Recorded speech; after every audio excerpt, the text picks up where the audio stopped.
pasar la clase nuevamente. No sé qué, este año muchos feriados y cosas han coincidido el lunes.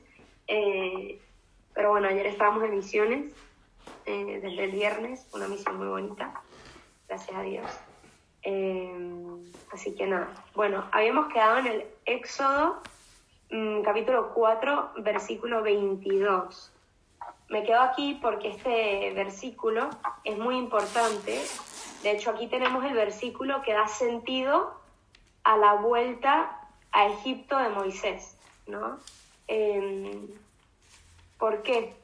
Porque Dios por primera vez adopta al pueblo de Israel como un pueblo suyo, como un hijo suyo, perdón, no como pueblo, como hijo. Empieza a haber ya esta terminología de filiación, ¿no? Que ya hemos cambiado, que simplemente no es yo soy su Dios y ustedes son mi pueblo, sino ahora pasamos a esta nueva categoría de filiación, ¿no? De este pueblo es mi hijo, que le va a rescatar. Dice Dios en este versículo, y dirás al faraón, hablando Dios está hablando ya a Moisés, así dice el Señor, Israel es mi hijo primogénito, ¿sí? Yo te digo, deja salir a mi hijo para que me dé culto. Si te niegas a dejarlo salir, yo daré muerte a tu hijo primogénito, ¿no? Es curioso porque creemos que la terminología o la categoría hijo primogénito aparece con Jesucristo en el Nuevo Testamento, en los Evangelios, ¿no? O es sorpresivo esto de, este hombre que llama a Dios Padre, cuando en realidad es desde el Antiguo Testamento, desde el segundo libro del Antiguo Testamento, que empieza a ver toda esta categoría y este lenguaje de Dios hablando de Israel como su hijo. De hecho, muchísimos profetas utilizan esta categoría. Hablan de Israel como su hijo más querido, como su primer hijo y demás. Esto todo como prefiguración para la venida de Jesucristo, para que comprendamos con mayor profundidad lo que significa esto, ¿no? Esto también es pedagogía divina para con Egipto y generalmente Dios, su pedagogía es hacernos atravesar experiencialmente las cosas para que las podamos comprender mejor. Para con Egipto, ¿qué está sucediendo? Que Egipto está matando al Hijo de Dios, que es Israel. ¿Cómo lo está matando? Esclavizándolo, ¿no? Lo está esclavizando, lo está haciendo pasar por algo muy difícil y de hecho está matando a los varones que nacieran, ¿no? O por lo menos esto es lo que intentaban hacer. ¿Qué hace Dios entonces? El faraón debe experimentar en carne propia lo que él está haciendo al pueblo de Israel y solo esto le va a hacer liberar al pueblo de Israel, al Hijo de Dios. Es decir, que él también va a experimentar en su propia carne lo que significa que su hijo se le muera, que su hijo atraviesa esta situación. Bueno, Moisés va al pueblo de Israel. Primero Moisés va al pueblo y le muestra sus prodigios y le dice, mira, esto es lo que voy a hacer. Y el pueblo se da cuenta cuando Moisés hace luego ahora lo hace enfrente del pueblo, hace lo del bastón y que se convierte en serpiente y tal, y el pueblo le cree. Y el pueblo no solo le cree, sino que siente esto como una manifestación muy clara de Dios y se inclinan y se postran como en forma de alabanza a Dios que ha escuchado el gemido que ellos han hecho, ¿no? Que el sufrimiento del pueblo lo ha atendido Dios a través de la mano de Moisés. Esto es curioso porque va a bastar menos de un capítulo para que esta situación se revierta, ¿no? Han visto una manifestación muy grande de Dios y muy rápidamente se nos olvida, ¿no? Esto lo hablábamos ayer en misiones, que es muy fácil tener una manifestación de Dios potente en misiones y a las 2 semanas ya se nos olvidó, ¿no? Y es que así somos. Y de hecho lo que narra la historia del pueblo de Israel es nuestra historia. Es nuestra historia. Que todo el tiempo nos podemos sentir identificados con el pueblo de Israel. Nosotros somos el pueblo de Israel. No hay... El pueblo de Israel es el pueblo insensato. O esos judíos insensatos que crucificaron a Jesús. No, nosotros. O sea, De hecho, hay una canción muy bonita de un cristiano que dice que si yo hubiera estado allí el día de la cruz, ¿no? Quizás yo también hubiese gritado crucifícale. De hecho, cuando celebramos el Viernes Santo, en la celebración de la palabra, en la celebración de la pasión del Viernes Santo, ven que se narra toda la pasión según San Juan. Y hay una parte que es el diálogo que Pilatos tiene con el pueblo, ¿no? Y le dice, bueno, ¿qué quieren que haga con este hombre? ¿No? Y todo el pueblo contesta, crucifícale, ¿no? Ven que el Viernes Santo hay 3 narradores. Bueno, está el narrador, el que hace de Jesús y el que hace de cualquier otro personaje que actúa. Bueno, nosotros en el Centro de Formación tenemos una versión del Evangelio, todas las tenemos, que en la parte de crucifícale no es el tercer narrador el que dice crucifícale, es toda la asamblea que está ahí reunida. Cuando dicen crucifícale, somos la asamblea. De hecho, dice asamblea, tiene que decir. Imagínense la narración de la pasión y cuando llega la parte y que dijo el pueblo, toda la gente que está en la celebración grita crucifícale. Entonces, tienes que ver, porque claro, todas nosotras, no sé, 40, 50 cosas y crucifícale, ¿no? O sea, tienes que decirlo, pues, ¿no? Crucifícale, como, no lo quieren ni decir, ¿no? Pero bueno, lo dice. Nosotros somos el pueblo de Israel, ¿no? Somos nosotros, no es una gente extraña. Y por eso estas historias no nos son indiferentes, porque nos hablan de quiénes somos nosotros hoy. Luego viene el versículo 24 y 25 y 26, que es como misterioso, vamos a leerlo. Una vez que Moisés escucha a Dios diciéndole, ve y habla con mi pueblo, sucede lo siguiente. Por el camino, en una posada, el Señor le salió al encuentro para darle muerte. Muchas veces hay quienes, de hecho a mí en la clase nos saltamos esta parte, nadie nos la explicó. Dice, Séfora tomó entonces un pedernal, cortó el prepucio de su hijo, lo aplicó a las partes de Moisés y dijo, ciertamente eres mi esposo de sangre. Y el Señor lo dejó cuando ella dijo, esposo de sangre, debido a la circuncisión. Y preguntaremos, ¿por qué si Dios tipo lo envió, le está dando una gran misión, por qué de pronto entonces ahora le quiere dar muerte a Moisés? Tipo, Dios está loco. O sea, ¿qué es lo que pasa, no? Resulta que la manera de entender estos versículos es la siguiente. Moisés tenía un hijo y por lo que narra no estaba circuncidado, porque ahí lo circuncidó su esposa, no hay doble circuncisión, o sea, solo hay un prepucio y solo se quita una vez. Quiere decir que el hijo no estaba circuncidado y ya el hijo tenía más de 8 días de nacido. La ley mandaba, esa alianza que Dios hizo con Abraham era que a los 8 días se le hacía la circuncisión. Por lo tanto, Moisés, siendo del pueblo de Israel, no había circuncidado a su hijo, por lo tanto no estaba cumpliendo con la alianza. ¿Y qué pasa? Lo que pasa es que el pueblo de Madián, que era donde él estaba, sí se circuncidaba a la gente, por una cuestión de tradición, pero se hacía a los 13 años, es decir, al paso de la adolescencia a la adultez. En esa época eran los 13, ahora es como los 33, pero bueno. Entonces, este paso, entonces, ¿qué hizo? Pues posiblemente Moisés hizo como haríamos muchos de aquí, ¿no? Cuando en Madián actúa como los madianitas, ¿no? Como en Roma, haz como los romanos. Para no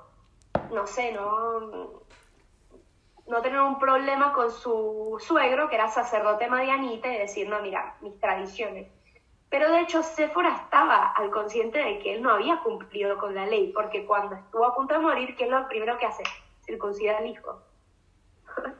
O sea, que estaban al tanto, ella, siendo madianita, estaba al tanto que Moisés no había estado obrando según su fe, ¿sí? Entonces, y por esto, aquí el mensaje que se nos da es que la alianza con Dios es importantísima, ¿no? El cumplir con la alianza es parte indispensable de poder cumplir con la misión que Dios te da. O sea, no vale, ¿no? Y lo traigo hoy, no vale querer, no sé, irnos de misiones y no sé, no ir a misa y que nos dé igual, no es muy coherente, ¿no? Es como alguien que me hablaba, ¿no? ¿Qué pasa si, no sé, si una persona está viviendo una situación de pecado y quiere comulgar? ¿Por qué no? Y dije, mira, más allá de por qué no, porque sí, tú cuando vas a comulgar, lo que le estás diciendo a Dios es, yo opto por ti por encima de todo y por eso te quiero recibir. Si yo en mi vida diaria no estoy haciendo eso, no sería muy coherente de mi parte ir a comulgar, porque te estoy diciendo con toda mi persona, tú eres el centro, cuando en realidad en mi vida no lo estoy sosteniendo, porque estoy en esta situación de pecado que en el fondo lo que es una instancia de ti, ¿no? Entonces, el acto de la comunión es un acto de coherencia con lo que yo por lo menos estoy intentando hacer, ¿no? En mi vida. Ahora, si yo estoy sosteniendo sistemáticamente una vida de alejamiento de Dios, no tendría mucho sentido ir a comulgar, ¿no? No estamos diciendo que aquí solo comulgan los perfectos, pero por lo menos comulgan los que están intentando poner a Dios en el centro, ¿no? Si yo sistemáticamente estoy optando en diferentes áreas de mi vida porque yo prefiero otras cosas, ¿no? Como por ejemplo una relación prematrimonial, la relación prematrimonial no es algo que sin ello no puedo vivir, por lo tanto es algo de lo que puedo dispensar. Si no lo dispenso es porque lo estoy poniendo por encima de otra cosa. Si fuese algo que, vamos, que no puedes vivir sin ello, Dios no te va a decir no hagas esto, ¿no? Si es una necesidad esencial para vivir. Entonces es una cuestión de coherencia. Entonces aquí de nuevo también es una cuestión de coherencia. No puedes ir a la misión de Dios si tú en tu casa no lo estás viviendo, ¿no? Entonces por eso primero tienes que circuncidar al niño, ¿no? Luego ve y cumple con la misión. Capítulo 5 es la entrevista que Moisés tiene ya con el faraón, ¿no? Ya se lo había presentado a los israelitas sí, vamos adelante, Dios nos va a liberar a través de Moisés. Y entonces seguimos y él va a entrevistarse con el faraón. Cuando habla con el faraón se pone histérico y le dice, por supuesto que no, ustedes lo que quieren es rebelarse, sublevarse, ahora que son más que los de la tierra nativa, quieren dejar de trabajar, ustedes lo que son unos holgazanes, porque Moisés le pide salir para adorar a Dios en un lugar que quedaba a 3 días de donde estaban. Y le dice, ni hablar, no te vas a ir. Y de hecho, no solo no te vas a ir, no se van a ir, sino que a ellos era la época de armar las pirámides con bloques, ¿no? Con adobes, con ladrillos, y entonces les daban paja para hacer los ladrillos, hacer los adobes y construir la pirámide. Entonces le dijeron, ¿saben qué? Ahora van a hacer la misma cantidad de adobes, pero no les vamos a dar paja, ustedes tienen que buscar la paja. Entonces se les aumenta el trabajo un montón. ¿Y qué pasa? Habían puesto inspectores israelitas para que llevaran a cabo, esto es como en el Holocausto, ¿no? Que pusieron a judíos encargados de los campos de concentración, ¿no? A los mismos judíos. Esto ha causado mucho escándalo a posteriori, ¿no? Pero esto ha sido la historia de los judíos desde siempre. Y la historia de estos holocaustos terribles, ponen a los mismos del pueblo encargados. Bueno, nada, eso es, para leerlo después en la historia es una compleja lectura, porque fueron o no un poco ayudantes de que esto sucediera, ¿no? Si se hubiese puesto en contra, ¿qué hubiese sucedido, no? Porque no eran suficientes los generales. Bueno, hay una cantidad de preguntas que surgen de la historia a partir de estas inspectores de la misma gente que se pone a maltratar a su pueblo, como lo eran los publicanos. Por eso los publicanos eran tan detestados, porque los publicanos eran judíos, servidores del imperio que cobraban los impuestos a los judíos. Por eso los publicanos, o sea, los judíos odiaban a los publicanos, pero los publicanos eran judíos. O sea, no eran romanos.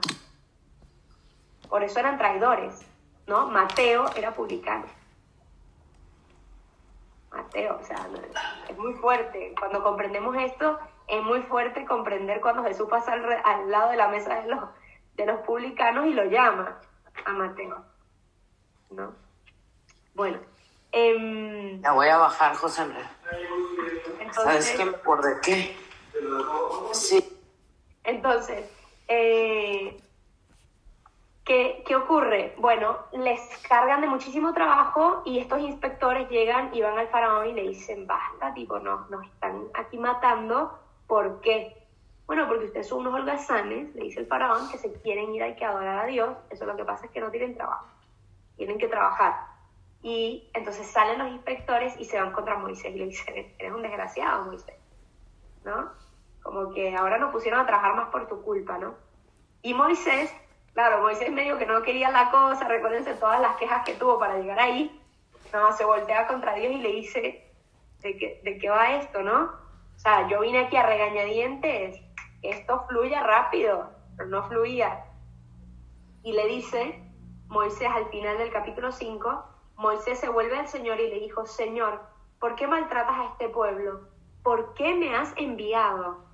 Desde que me presenté al faraón para hablar en tu nombre, él maltrata a este pueblo y tú no haces nada para librarlo.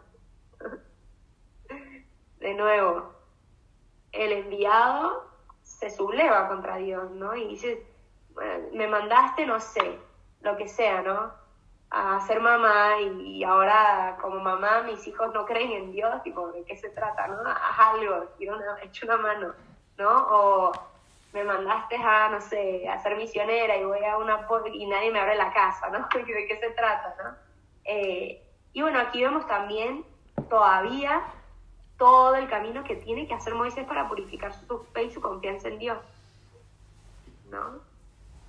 Que todavía le falta hacer todo un camino, ¿no? Porque a la primera se rinde y tira la toalla, tío. Chao. Dice, no, espérate, ¿no? Es toda una pedagogía también con Moisés. En el capítulo 6 es toda la respuesta de Dios a Moisés en esta situación que es muy bonita. Vamos a leer una parte. El Señor respondió a Moisés, ahora verás lo que voy a hacer al faraón, pues en virtud de una mano fuerte los dejaré marchar. Más aún, debido a una mano más fuerte, los expulsará de su tierra, ¿no? Dice varias cosas y luego le dice, dirás a los hijos de Israel, en el versículo 6, yo soy el Señor. Recuérdense que el Señor tenía mucho que ver con el Salvador, quien salva, ¿no? De hecho, el nombre Jesús en hebreo significa el que salva. Entonces, el Señor, Adonai, es también el que saca. Yo soy el Señor y os sacaré de los duros trabajos de Egipto. Fíjense, el verbo está puesto en que Dios es el que lo va a hacer y que lo va a hacer en el futuro, a modo de promesa.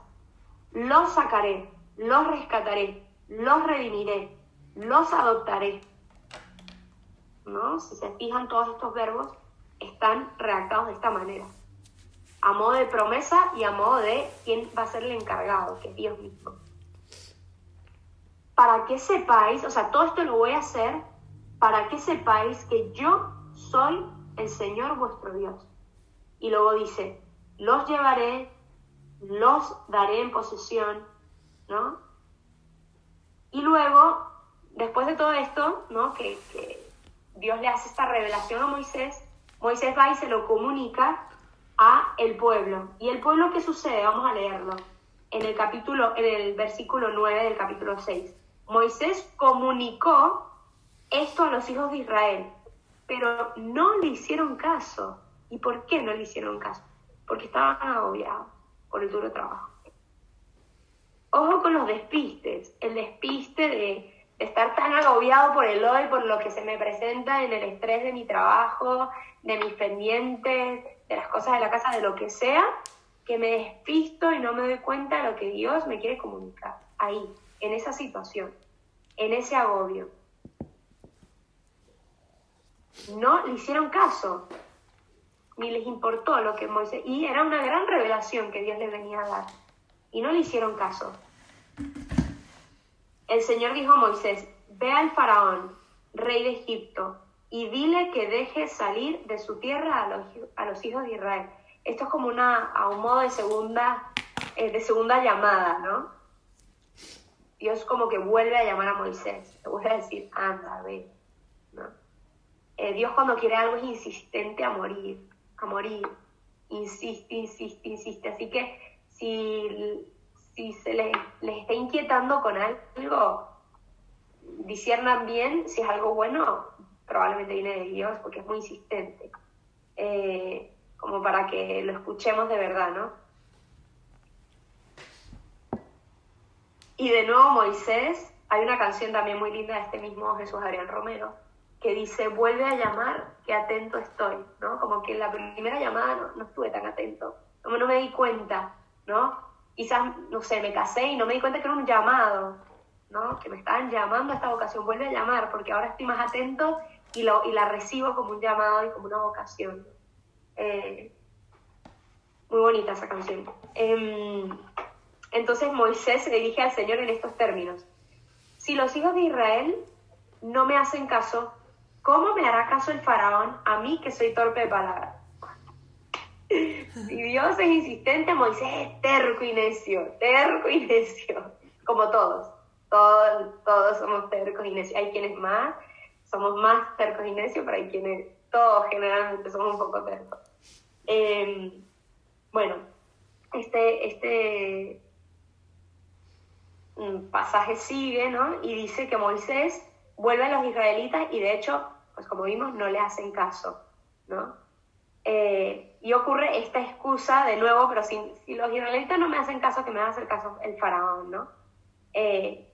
Y Dios le vuelve a decir, tú anda y ve, se acabó, o sea, anda y ve. Aquí empieza hacen como un pequeño paréntesis para narrar las cabezas de familia y las genealogías, ¿no? De nuevo esto para conectar historias, para que no nos desconectemos de la realidad y del contexto histórico en el que esto se está narrando. El capítulo 7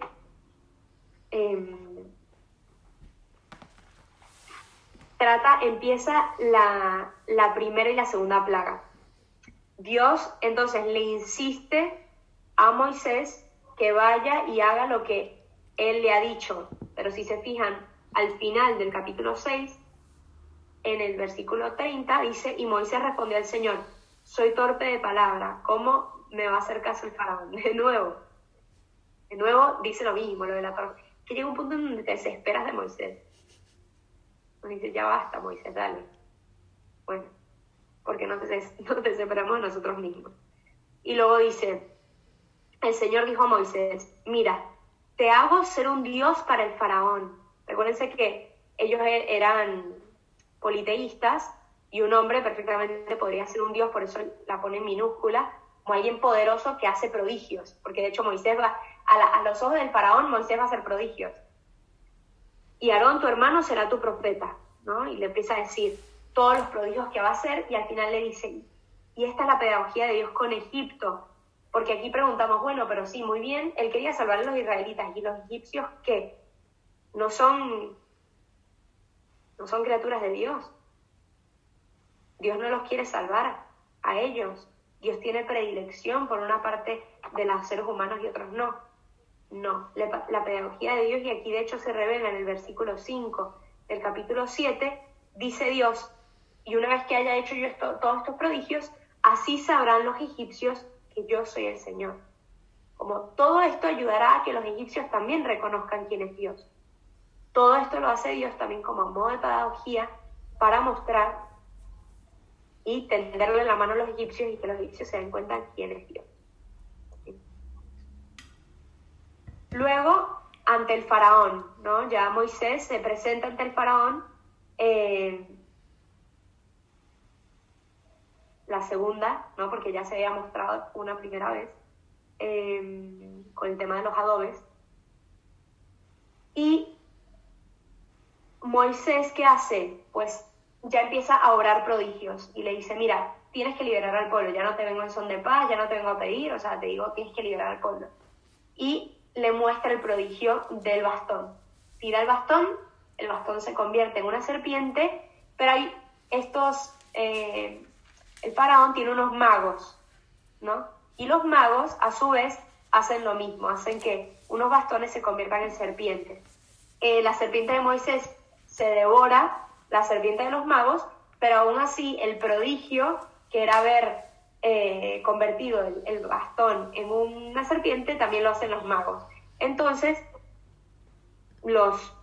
el faraón dice, mira, ¿sabes qué? No, o sea, no voy a soltar al pueblo israelita. Y vamos a ver el esquema de las 10 plagas. El esquema las 10 veces se repite. Dios realiza una plaga, ¿no?, mediante la intervención de Moisés. El faraón pide que cese la plaga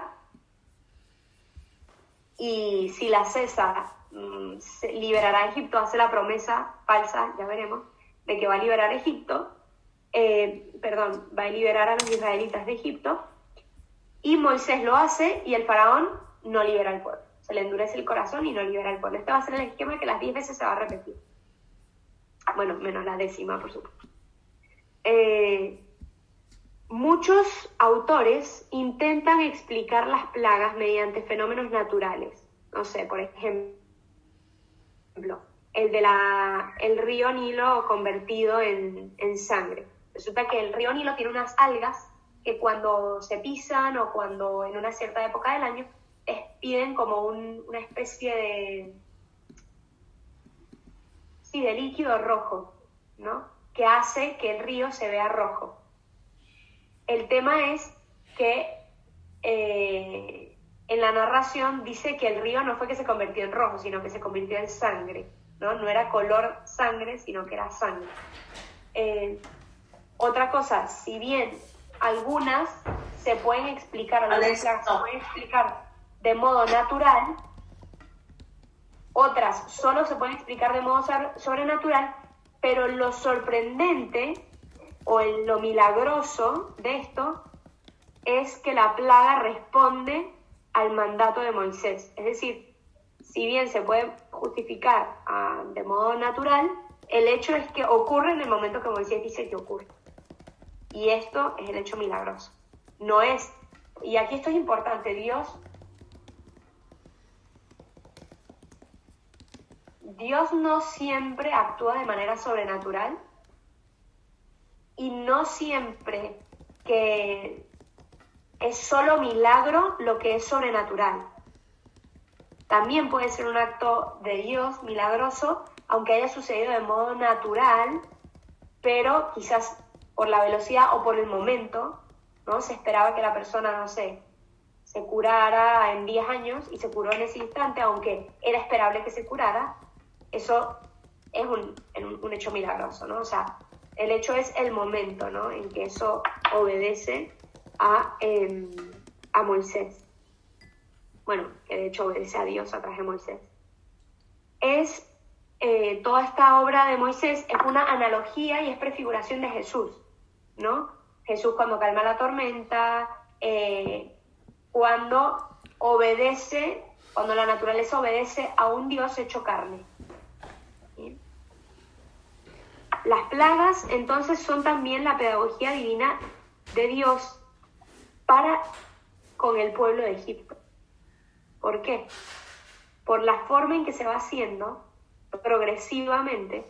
Es un acto misericordioso de Dios, tipo, Dios hubiese podido hacer y quemaba esa ciudad como quemó a Sodoma y Gomorra y chao, y saca a los israelitas. Pero se ve que la pedagogía de Dios es querer salvar también al pueblo de Egipto, al pueblo egipcio, porque la forma en que él va haciendo las plagas, el modo en que se realizan, es un modo progresivo y no automático. La primera plaga es cuando se convierte el río en sangre. Moisés va al encuentro del faraón, que está en el río, se paseaba en el río el faraón. Moisés toca las aguas con su bastón y en ese momento el río se convierte en sangre. Los magos del faraón hacen lo mismo y el faraón entonces toma a broma a Moisés. Los magos del faraón toman agua, le echan un polvito y se convierte en rojo. Entonces como que Moisés, claro, para nosotros no es nada sorpresivo eso porque tenemos los jugos tan o lo que sea que el agua se convierte en color, pero en ese momento no era tan típico. ¿no? Entonces sí era como, wow, el agua lo convirtieron como un polvito en rojo, es macho mágico, ¿no? Y no, ¿verdad? Nosotros ya sabemos que no, que se puede hacer, hay colorantes, pero en esa época era algo como distinto, ¿no? Y entonces, debido a que los magos lo pueden hacer, sigue empeñado en no dejar salir al pueblo. La segunda plaga son las ranas. Hago paréntesis un momento. Todas las plagas, van a ver, son plagas, o sea, recuérdense que los israelitas viven en una situación muy precaria, son esclavos. Todos ellos, todas estas plagas son cosas con las que ellos convivían. O sea, en sus casas estaba llena de ranas, llena de tábanas, llena de porquerías. Entonces, en cierta forma, de nuevo la pedagogía de Dios, ¿cuál es? Hacer experimentar a Egipto la forma en que sus hijos, los israelitas, están viviendo, para que entiendan lo horrible que es vivir en esa situación. ¿Sí? Entonces, la segunda, que son las ranas, ¿qué sucede? Moisés golpea con el bastón el suelo y en ese momento salen todas las ranas por todas partes. Después de que Moisés haya avisado al faraón. Siempre hay un preaviso de Moisés al faraón, ¿no? No envía así nomás arbitrariamente. Lo hace porque el faraón le endurece su corazón y no deja salir al pueblo. Los magos, ¿qué hacen? Pues van, hacen lo mismo y sacan ranas. Entonces, de nuevo, no los toma muy en serio el faraón. En el capítulo 8 vienen la segunda, la tercera y la cuarta plaga, ¿no? Ya les narré la segunda plaga, pero en el capítulo 8 es el fin de la segunda plaga, porque las ranas ya empiezan a resultarles un poco molestas y el faraón suplica a Moisés que ya detenga las ranas, tipo, ya basta con las ranas, las tienen por todas partes. Y Moisés, ¿qué pasa? Le cree, porque el faraón le dice, mira, si tú quitas las ranas, yo voy a liberar al pueblo. Entonces Moisés le cree, detiene las ranas, pero obviamente el faraón, una vez que ya se vio tranquilo sin las ranas, se vuelve a obstinar y dice que no va a dejar salir al pueblo. Tercera plaga, son los mosquitos, ¿no? Una nube tremenda de mosquitos, lo mismo. Dios dice que vaya al faraón y le avise que va a venir una plaga. Moisés golpea el polvo de la tierra y todo este polvo se convierte en mosquitos. Y empieza como una nube de mosquitos a salir. ¿Y qué sucede? Aquí ya los magos del faraón no consiguen hacer lo mismo. ¿Y qué dicen? Vamos a verlo. En el capítulo 8, versículo 15, al ver que los magos no pueden hacer lo mismo, los mismos magos son los que dicen al faraón, es el dedo de Dios. A ver la cultura trinitaria que tienen. ¿A quién se le dice el dedo de Dios? ¿Al Espíritu Santo? Bien, al Espíritu Santo. Se le dice el dedo de Dios. Obviamente en el Antiguo Testamento no tienen la noción del Espíritu de Dios como lo tenemos nosotros ahora, pero ahí hay también una alegoría, una prefiguración a lo que luego va a ser nuestro conocimiento sobre el Espíritu Santo.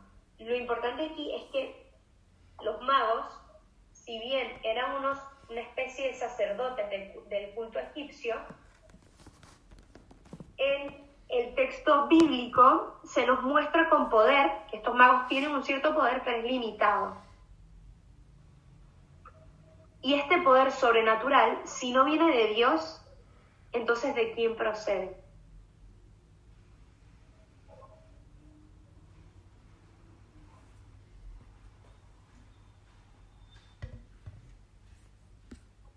El demonio. Exacto. Del demonio. Entonces ellos lo que hacían era magia negra, ¿no? Toda brujería, cosas raras de estas que se manifiestan poderes sobrenaturales, son poderes demoníacos, ¿no? De los ángeles caídos y del demonio. No hay que jugar con esto, ¿no? Hay todo el tema de las misas negras y todo. Hay todo un tema de iglesia negra que existe, es terrible, terrible, y está mucho más extendido de lo que creemos, ¿no? Hay mucho satanismo, muchísimo, y esto no para asustarnos, porque Dios es muchísimo más poderoso, que no es para asustarnos, pero es para reconocer que esto existe, ¿no? El demonio entonces tiene la capacidad de otorgar cierto poder a los que le ofrecen culto. Tiene ese poder. Pero estos magos, ¿qué es lo que sucede? Que reconocen que este poder es del Dios verdadero, porque es superior al poder que ellos tienen, que tienen un cierto poder. Pero se ve que el poder que tiene Moisés viene del Dios verdadero. Y a partir de este momento, de hecho, los magos del faraón ya no pueden hacer nada. Se quedaron en la segunda plaga, porque en la tercera no pudieron. Así, y esto también es como una alegoría de decir, así de minimurrio es el poder del demonio, ¿no? Así de nada. Llegó a la segunda plaga. Yo llego a la 10ª, digo. O sea, olvídate tú, no tiene poder el demonio. Mari, ¿pero lo reconocían como demonio en esa época? No. Y ni en esta época, ¿eh? O sea, a ver, los que son directamente satánicos, sí, pero los que no sé, brujería, exactamente. Es un perro chihuahua, como dice algunos en México, al demonio es un perro chihuahua, que ladra mucho, es histérico, te asusta, pero un perrito.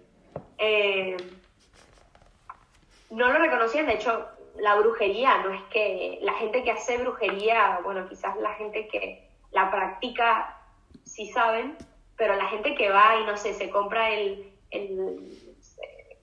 que hacen cosas rarísimas, ¿no? Que le cortan el pelo y lo pegan y entonces el vudú y todo esto, no creen que son poderes de dioses, pero no lo ven como el demonio, sino como de otros dioses, porque son politeístas, que sigue habiendo mucho politeísmo. Dentro del cristianismo hay mucho politeísmo.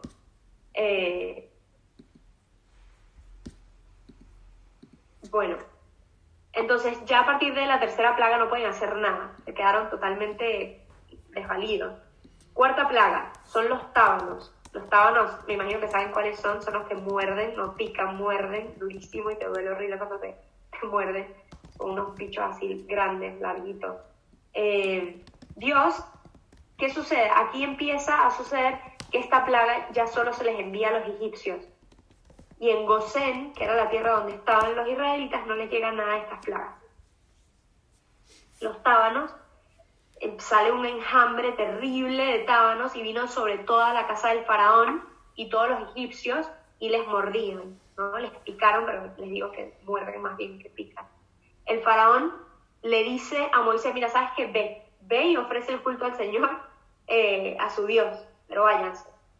El faraón accede a dejarles salir, pero a que no vayan a un lugar muy lejano y que les libre de los tábanos.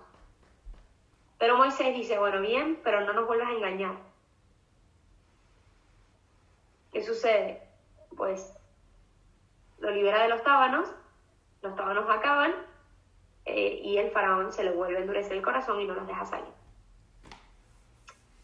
Capítulo 9, quinta, sexta y séptima plaga.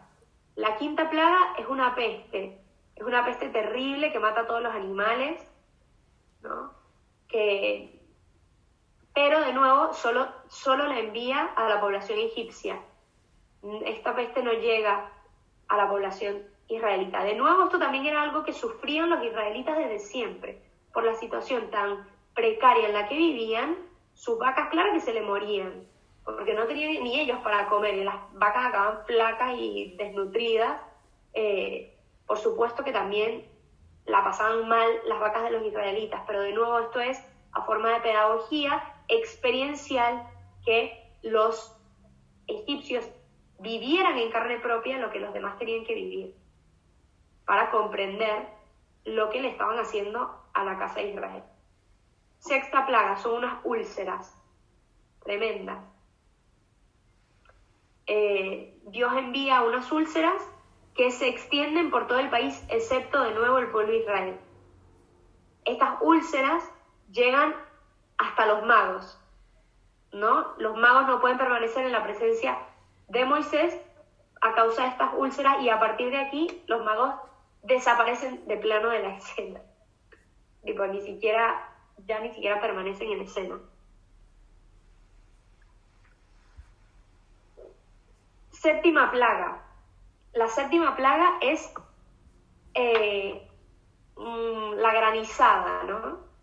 Caen, no sé si, bueno, aquí en Argentina, en una zona, creo que en Mendoza, no sé si en todas partes, pero bueno, aquí también en Buenos Aires, cuando cae granizo, cae hielo, cae tipo cubitos de hielo, es muy impresionante. De hecho, hay veces que tienen que disparar como una especie de cohetes a las nubes para hacer que caiga, que se derrita el hielo y caiga, porque si no puede hacerle daño. Pero hay otras zonas que es muy peligroso, ¿no? De hecho, yo una vez cuando estaba acampando en una zona por Mendoza, nos dijeron que tuviésemos ollas por si nos tuviésemos que tapar la cabeza, porque si te cae uno de estos bloques en la cabeza, ahí te puedes quedar ahí, ¿no? Es bien peligroso. El punto es que esta es la plaga, ¿no? Llega una granizada tremenda, y ya aquí no solo mata a animales, sino que empieza a matar a las personas, ¿no? Empieza, claro, la gente que salió, que no hizo caso del aviso de la plaga, pues le cae esta granizada y empiezan a morir. De nuevo, esto es pedagogía, porque los israelitas morían del trabajo duro y forzoso en los que los tenían sometidos, y estaban en constante exposición a esto. Entonces, pero los egipcios obviamente no tenían esa experiencia. El granizo fue tan devastador que el faraón se reconoce pecador delante de Moisés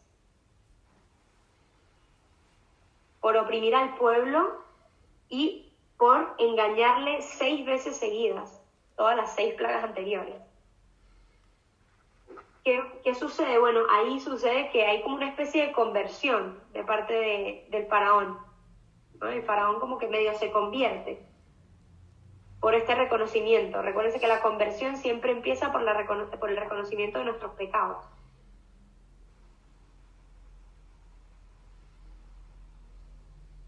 Se reconoce pecador delante de Moisés, pero esta conversión es efímera, porque una vez que acabe la plaga, sigue sin dejarle salir. Tremendo este faraón, ¿eh? Se están dando duro Moisés y faraón de tercos. Fíjense que también, recuérdense cuántas quejas tuvo Moisés, ya lleva como unas 7. O sea, que entre Moisés y el faraón no hay tanta diferencia. Es importante verlo, porque en la Biblia lo que nos tratan de enseñar siempre es que no hay buenos y malos, sino que hay un bueno y todos los demás somos un desastre. No es el faraón, ay, Moisés, tan bueno Moisés. No, tipo, todos somos de la misma calaña, ¿no? Todos. El publicano y Pedro, Mateo y Pedro, por eso están juntos. Juan, el que se recostó en el pecho de Jesús, fue el mismo que dijo, hagamos que caiga fuego en esta tierra, ¿no? El mismo. ¿No? Entonces, en todos hay ese trigo y esa cizaña. En toda la Biblia no hay buenos y malos. Hay Dios y todos los demás. Esto es importante, ¿no? Capítulo 10. Aquí, como ven, estamos avanzando, porque las plagas luego se las tienen que leer, pero las plagas más o menos tienen el mismo esquema, como se los dije al inicio. La octava plaga son langostas. Moisés la anuncia, ¿y qué sucede? Que los ministros del faraón piden al faraón que les deje salir, porque estas plagas están devastando a Egipto, lo están destruyendo. Y ahí, de nuevo, una alegoría.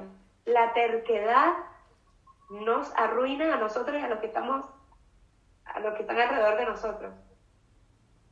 La terquedad mala, la buena a veces puede ser buena, pero la mala resulta ser muy dañina para los demás y para nosotros mismos en primer, como los primeros afectados. El faraón llama a Moisés y les permite salir a dar culto. Pero cuando les pregunta, bueno, pero ¿quiénes van a ir? Porque el faraón quería que solo fueran los hombres y se quedaran las mujeres, los niños y todos los bienes, ¿no? Las vacas y demás. Moisés le dice, mira, tenemos que ir todos, mujeres, niños, vacas, todos, porque todos somos parte del pueblo y tenemos que ofrecerle rendirle culto todos juntos. Y el faraón dice, no, o sea, no, imposible, y no les deja. Dice, no hay manera que esto vaya a suceder, se quedan todos. Viene la plaga y las langostas, ¿qué ocurre? Ya no quedan vacas, ya no quedaba nada, lo único que quedan es sembrados. Las langostas devastan los sembrados de los... Novena plaga, las tinieblas.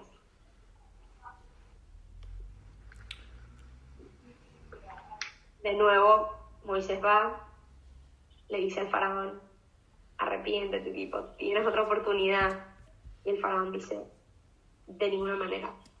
Así que la oscuridad cubre todo el territorio egipcio, menos donde estaban los israelitas.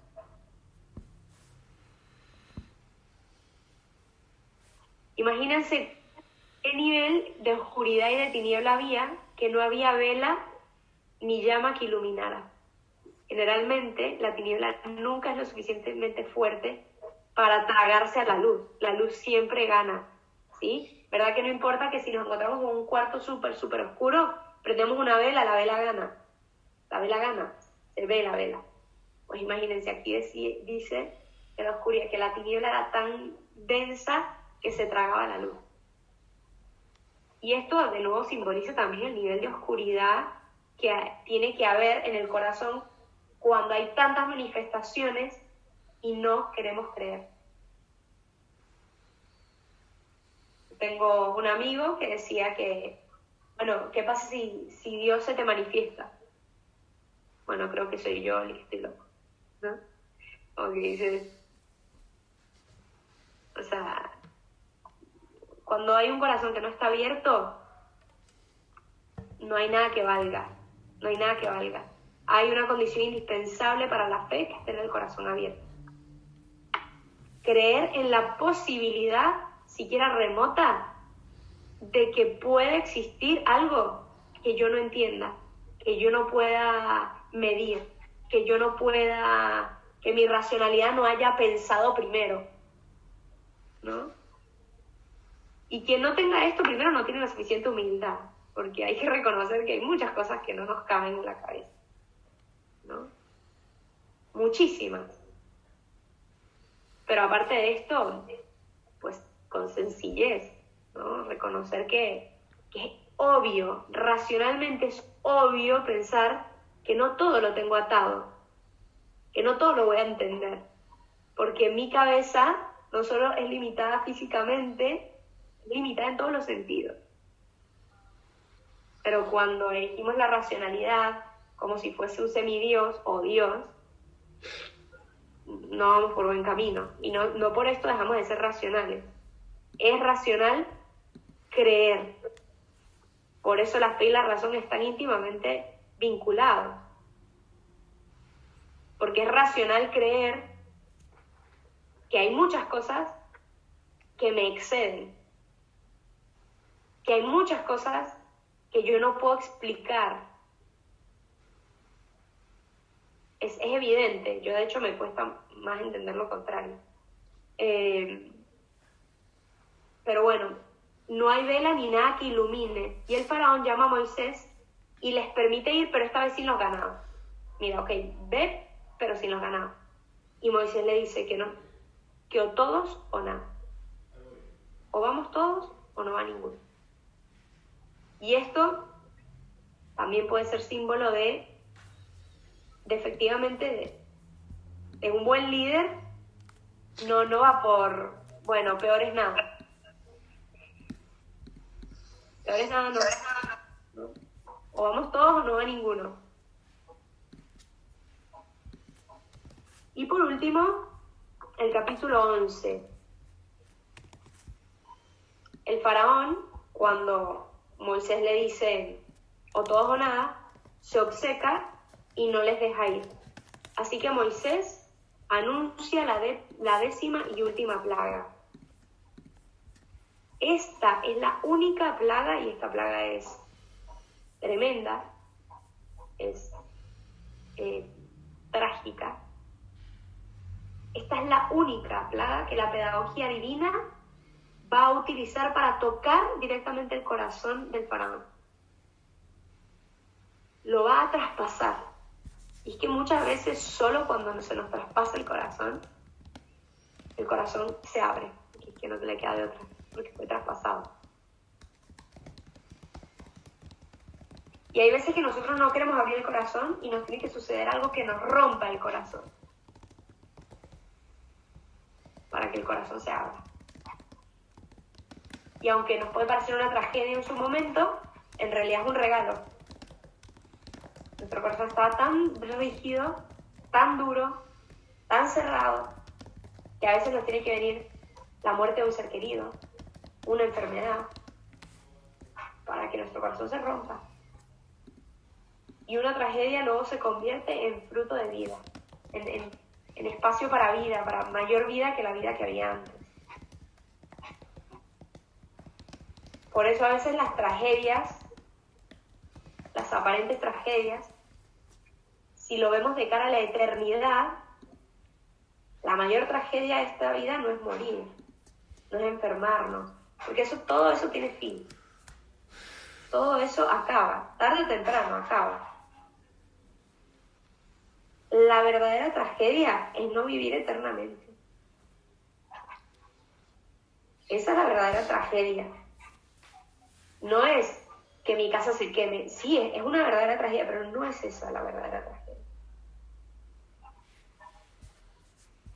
Ni que nos quedemos sin trabajo, ni que el país se vaya terriblemente a... Es una tragedia, pero no es el fin, no tiene la última palabra. Cuando vivimos de cara a la eternidad, esto lo podemos comprender. ¿Y cómo le va a tocar el corazón? ¿Cómo le va a tocar Dios el corazón al faraón? Matando a su hijo primogénito.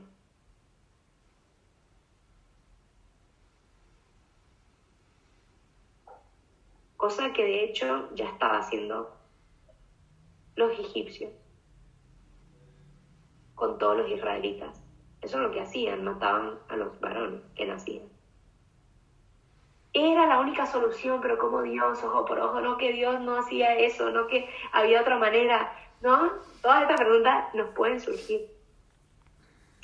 Recuérdense, Israel es un niño. Es un niño. Y hay que enseñarle como niño. Aunque con un adulto uno puede dialogar. Pero con un niño, a veces hay que decirle no puedes. Y no. Y te sientas ahí. Y con la experiencia va aprendiendo.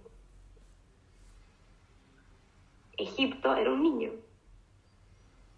Y ahora supuestamente somos adultos. Ponele. A lo que voy es una tragedia, pero peor tragedia era que el faraón no se convirtiera. Porque tarde o temprano su hijo primogénito iba a morir, estamos claros, estamos de acuerdo. Tarde o temprano todos vamos a morir. Pero la conversión del faraón le habla de que va a tener vida eterna, ¿o no? Porque no había descubierto al Dios verdadero. De nuevo, ¿por qué va a matar? ¿Para liberar al pueblo de Israel porque Israel era sus favoritos? No. Para que el faraón se convierta y crea que Dios es el Dios verdadero. Después de anunciar la plaga, Moisés sale de la presencia del faraón y se va a preparar con el pueblo de Israel la Pascua del Señor. Y este capítulo 12 es un capítulo muy importante, con un contenido teologal muy fuerte, y por eso nos vamos a quedar aquí, en el capítulo 12. Preguntas.